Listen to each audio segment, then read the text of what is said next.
Hello everyone, welcome to my channel. I'm really excited to bring you today's video. If you enjoy my content, don't forget to subscribe and turn on notifications. Let's get started. In the summer of 2005, members of SEAL Team 10, part of the U.S. Navy, were selected for a strategically important mission in eastern Afghanistan. The objective of the mission was to neutralize a Taliban commander named Ahmad Shah. Ahmad Shah was a ruthless militant leader responsible for organizing attacks against U.S. and coalition forces in the region, particularly in Kunar province.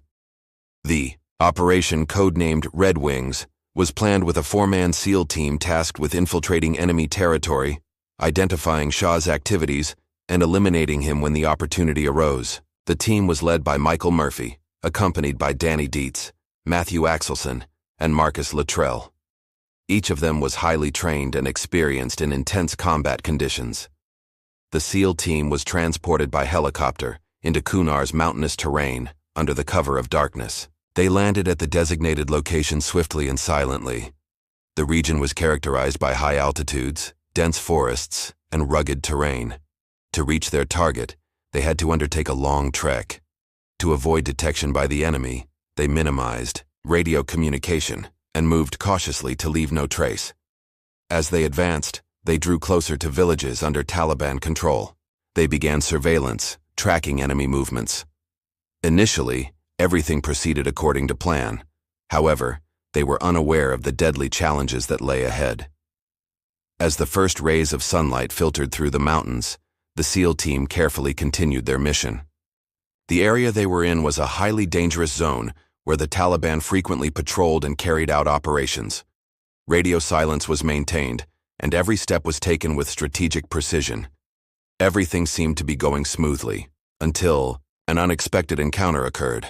The team, positioned on a hillside, suddenly heard footsteps approaching from below. Moments later, 3 Afghan shepherds appeared in the terrain with their goats. The SEAL team swiftly took position, aiming their weapons. The shepherds froze in shock, trying to comprehend what was happening. They were unarmed and appeared to be innocent civilians. However, there was no way to determine whether one of them was affiliated with the Taliban. At this point, the team was faced with a critical decision. Releasing the shepherds meant risking their location being revealed to the Taliban. If they took them captive and tied them up, they would have to deal with them for the duration of the operation. The most extreme option was to eliminate them, which posed a significant ethical dilemma. A brief but intense debate ensued within the team. Michael Murphy, considering moral values, decided to release the shepherds. Luttrell and the others knew this was a great risk, but they had to act according to their conscience. They let the shepherds go without harm and watched as they quickly ran toward the village below. This decision marked a turning point in their fate. They had no way of knowing whether the shepherds would report them to the Taliban, but soon they would have to face the consequences of their choice. As the released shepherds disappeared into the distance, tension within the SEAL team reached its peak.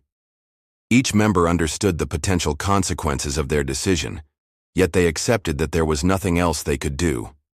Although they were unsure whether the shepherds had alerted the Taliban, they had to prepare for the worst-case scenario.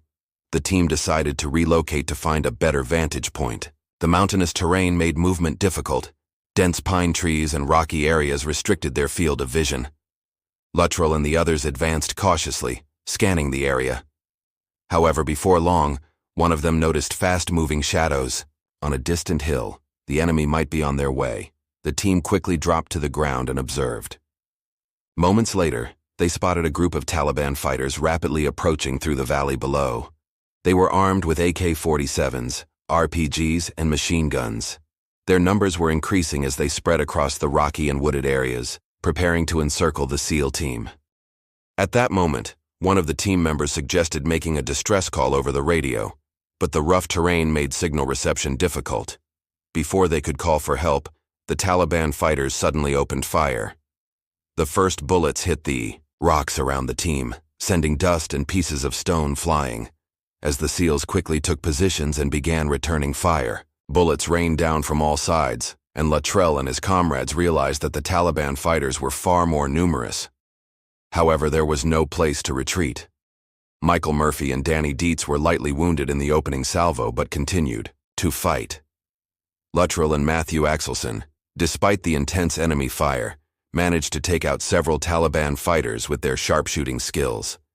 However, the enemy's numbers weren't decreasing. For every person they shot, new ones appeared.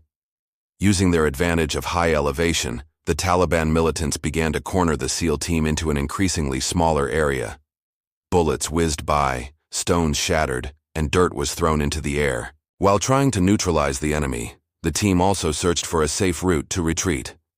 Murphy ran out from a sheltered spot to the top of the hill to establish radio contact. It was a move that could cost him his life. Exposed on the open terrain, the Taliban fighters focused on him and unleashed heavy fire. Unable to dodge the bullets, Murphy was hit several times but still managed to make it to the radio and call for backup. However, the loss of blood and his wounds were weakening him. Danny Dietz was shot in the shoulder and hand during the firefight. Despite his severe injuries, he kept fighting. Luttrell and Axelson fired to protect him as the Taliban militants began attacking with RPGs. An explosion shattered the rocks around the team, forcing the SEALs to fall downhill. Axelson continued to fight, despite suffering a severe head wound. However, as time passed, the SEAL team's ammunition was running low, and their mobility was increasingly restricted. The Taliban fighters continued to close in, and one by one, Dietz and Axelson were shot and fell to the ground. Despite seeing his friends fall, Luttrell had no choice but to continue fighting. He was surrounded, and there was only one option left: escape to survive. After a final barrage of bullets, Luttrell tumbled down a steep slope, landing between rocks and holding his breath.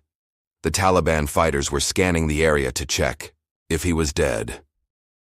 However, Luttrell remained completely still, successfully avoiding detection. He was the only one left alive, but the battle for survival was far from over.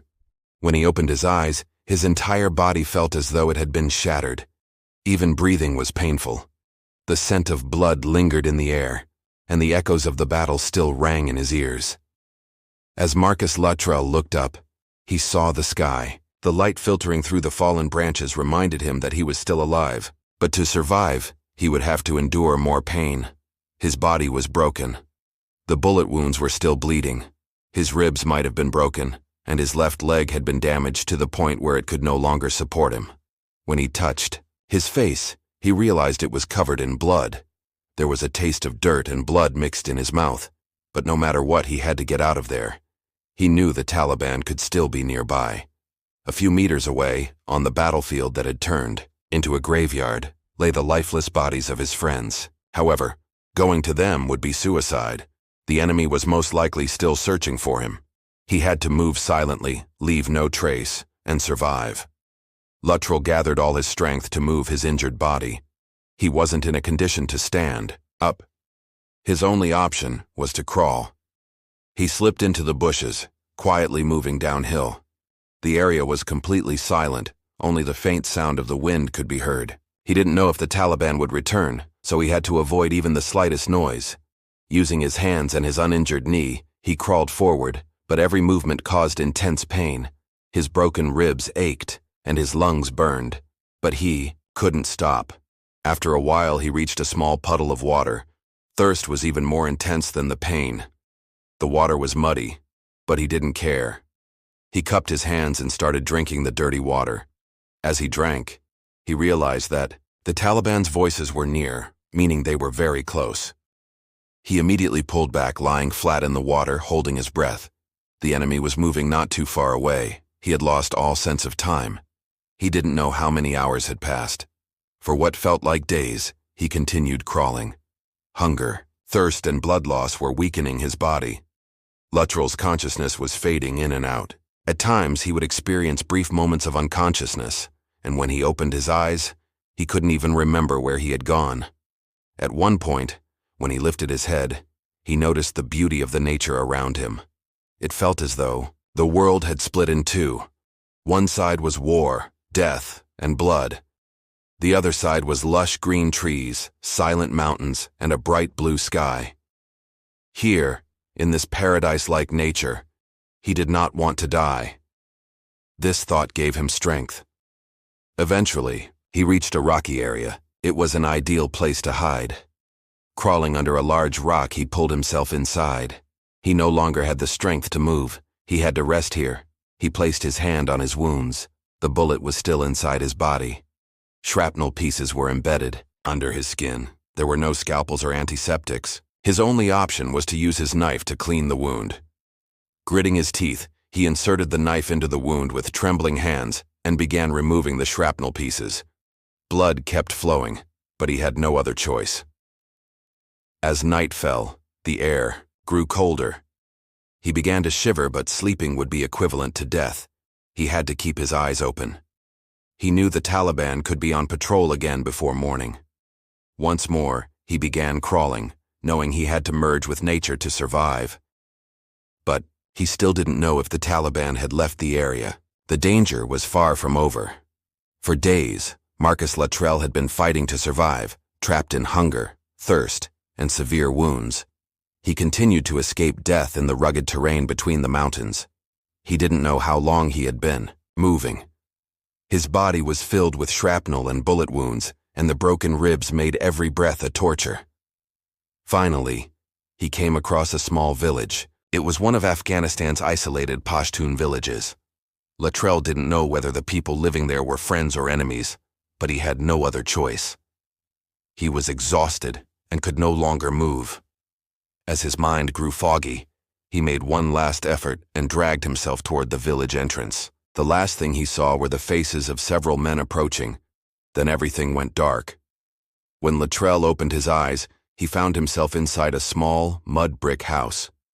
The place where he lay was a simple straw mat, but for the first time, he felt safe. His wounds had been cleaned, and primitive but effective bandages had been applied. Next to him stood a man wearing traditional Pashtun clothing. This man was one of the village leaders, Muhammad Gulab. When Gulab saw that Luttrell had regained consciousness, he gave him some water to drink. Then, he spoke slowly.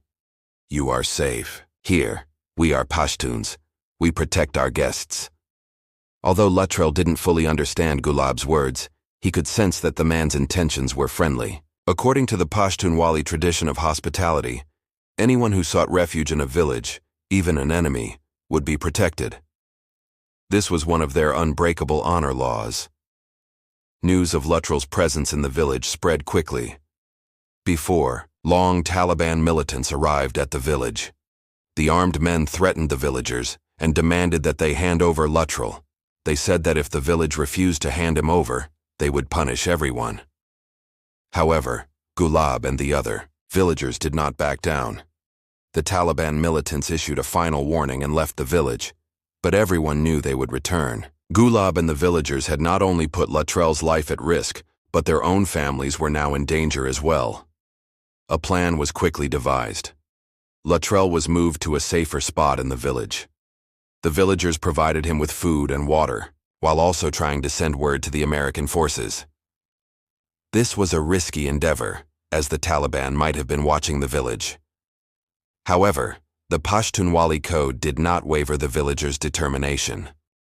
Despite the growing pressure from the Taliban, Gulab and the villagers continued to protect Luttrell. The Taliban's return was imminent, but the villagers would never abandon their guest. The pressure from the Taliban was growing.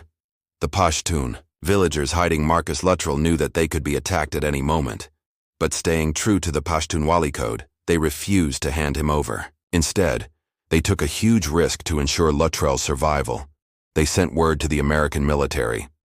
Muhammad Gulab and the village elders, with a few trusted individuals, managed to send a message to the U.S. military, informing them of Luttrell's whereabouts.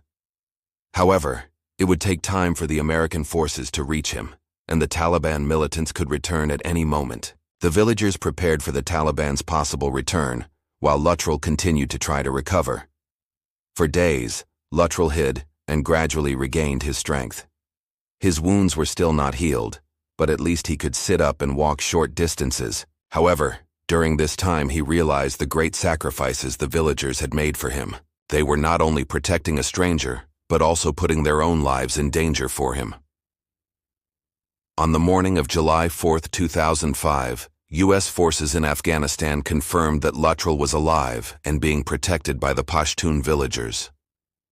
A rescue operation was immediately initiated. For the operation, which began at night, helicopters, special forces, and soldiers equipped with heavy weapons were prepared. The U.S. military had to make a swift and precise move to extract Luttrell. Considering the possibility that the Taliban was stationed in the area and might retaliate, the operation was carefully planned. As the helicopters approached the village, Luttrell could feel his heart pounding wildly. He had been fighting for survival for days, and he was finally so close to being rescued. A few minutes later, soldiers landed just outside the village and quickly advanced to reach the villagers. Luttrell's moment of rescue was one of the most unforgettable moments of his life. He was exhausted, dehydrated, and severely wounded, but he was alive. The soldiers who found him immediately conducted a health check and carried him to the helicopter. In that moment, he felt that he had finally escaped the war and was being taken to a safe zone. After returning to the U.S., Luttrell underwent a long recovery process. He had suffered both physical and psychological trauma. The burden of losing all his teammates caused him immense psychological distress. However, he knew he had to do something to tell their story. In 2007, he wrote the book Lone Survivor. This book not only recounted his own fight for survival, but also celebrated the heroism of his fallen comrades. The book made a huge impact and became a bestseller. Following this success, in 2013, the film Lone Survivor, starring Mark Wahlberg, was released. The film dramatically brought to life the events Luttrell and his team had experienced and was met with great praise. Even today, Luttrell's story is considered one of the most striking examples of military courage, friendship, and the fight for survival. He is remembered not only as a soldier but also as someone who made it his mission to honor the memory of his fallen teammates. However, despite all the fame and recognition, Luttrell's greatest heroes will always be the friends who fought beside him on those mountains and lost their lives.